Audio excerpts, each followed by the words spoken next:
Jawaharlal university की पूर्व छात्र नेता शहला रशीद, जो कई सालों तक केंद्र की सरकार की नरेंद्र मोदी की तीखी आलोचना करती रही, इसको लेकर सुर्खियां बटोरती रही, लेकिन अब उनका हृदय परिवर्तन हो गया है। वो अब मोदी की आलोचना नहीं करती बल्कि मोदी की तारीफें करती हैं, और इन तारीफों को करने का उन्हें अब इनाम भी मिल गया है। और इनाम ऐसा मिला है कि बीजेपी की वॉशिंग मशीन में उन्हें भी धुलवा दिया गया है। उनके ऊपर जो केस चल रहा था उसे हटवा दिया गया है।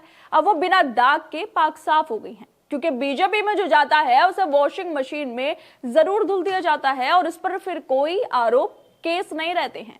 और यही काम बिल्कुल शहला रशीद के साथ भी हुआ है। आलोचना से सीधे नरेंद्र मोदी की तारीफें करने के लिए उनके ऊपर से देशद्रोही का मुकदमा ही वापस ले लिया गया है। 2019 में जो उन पर देशद्रोही का मुकदमा चलाया गया था वो उससे अब बरी हो गई हैं, जिसके बाद फैक्ट चेकर मोहम्मद जुबैर और बाकी पत्रकार भी कह रहे हैं कि बीजेपी की वॉशिंग मशीन ने शहला पर भी अपना काम कर दिया है। दरअसल जवाहरलाल नेहरू यूनिवर्सिटी की पूर्व छात्र नेता शहला रशीद को बड़ी राहत मिली है। दिल्ली पुलिस ने उनके खिलाफ दर्ज मामले को वापस लेने के लिए पटियाला हाउस कोर्ट से अनुमति मांगी थी, जिसे कोर्ट ने स्वीकार भी कर लिया है। शहला ने भारतीय सेना पर कश्मीर में घरों में घुसने और स्थानीय लोगों की यातना देने का आरोप लगाया था, और 2019 में ट्वीट कर कहा भी था कि सशस्त्र बल रात में घरों में घुस रहे हैं, लड़कों को उठा रहे हैं, घरों में तोड़ फोड़ कर रहे हैं, जानबूझकर राशन फर्श पर फैला रहे हैं, चावल में तेल मिला रहे हैं। उनके इसी ट्वीट के बाद उन पर भारतीय सेना के खिलाफ झूठी जानकारी फैलाने के आरोप लगाते हुए देशद्रोही का मुकदमा दर्ज किया गया था।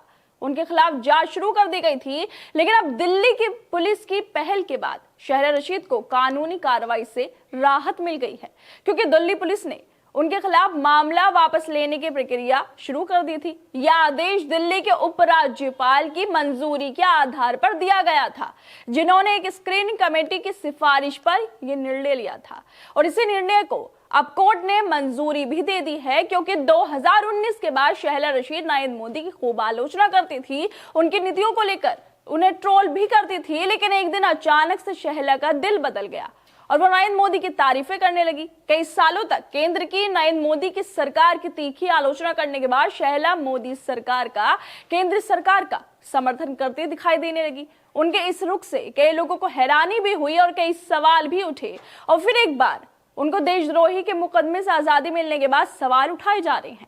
इसको लेकर फैक्ट चेकर मोहम्मद जुबैर भी लिखते हैं कि मेरे खिलाफ यूपी में देशद्रोही का केस चल रहा है, सोच रहा हूं। मतलब यहाँ पर जुबैर शहला की तरह सोच रहे हैं कि बीजेपी की तारीफ की तो उनके ऊपर से भी हो सकता है कि यूपी में चल रहे देशद्रोही का मुकदमा हट जाए। जुबैर के साथ ही पत्रकार अभिसार शर्मा भी लिखते हैं कि वॉशिंग पाउडर भाजपा। वैसे बाकी बीजेपी वाले वॉशिंग मशीन का काम तो कर ही रहे हैं, जो इनकी पार्टी में जाएगा पाक साफ हो जाएगा, चाहे फिर उस पर आरोप हो, दोषी हो, मुकदमे चल रहे हो। लेकिन बीजेपी में जाते ही फिर पुलिस वाले खुद मुकदमे बंद करने की अपील करते हैं, मामला वापस लेने की प्रक्रिया शुरू कर देते हैं, और फिर इन आरोपों पर कोई कार्रवाई नहीं होती जब तक आरोपी बीजेपी में रहेगा। 2-3 साल से शहला रशीद बीजेपी सरकार का गुणगान कर रही हैं, इसलिए शहला रशीद से देशद्रोही का मुकदमा वापस लेकर उन्हें इनाम दे दिया गया है।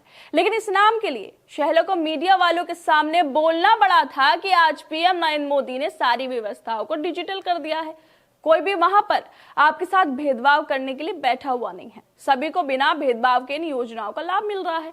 ये बहुत बड़ा बदलाव है। प्रधानमंत्री नरेंद्र मोदी के बारे में जो बात अलग है वो अपने काम का प्रचार नहीं करते हैं। वो ये नहीं कहते कि हमने मुसलमानों के लिए ये कर दिया, हमने मुसलमानों के लिए वो कर दिया। इसके अलावा भी शहला नरेंद्र मोदी के कसीदे पढ़ते हुए कहती थी कि नरेंद्र मोदी ने कश्मीर की स्थिति बदल दी है। शहला के इसके अलावा भी साहब के खूब गुणगान करने के वीडियो सामने हैं, पोस्ट भी सामने हैं, इसलिए ही शायद बीजेपी वालों ने उन्हें ये तोहफा दे दिया है और उनके ऊपर देशद्रोही के मुकदमे की जांच अब बंद हो चुकी है। खैर दोस्तों, आप लोगों को क्या लगता है, जिस तरह से बीजेपी में जाने का इनाम जरूर मिलता है, इसको लेकर हमें अपनी राय जरूर दें, और बाकी तमाम खबरों को देखने के लिए जुड़े रहिए हमारे साथ।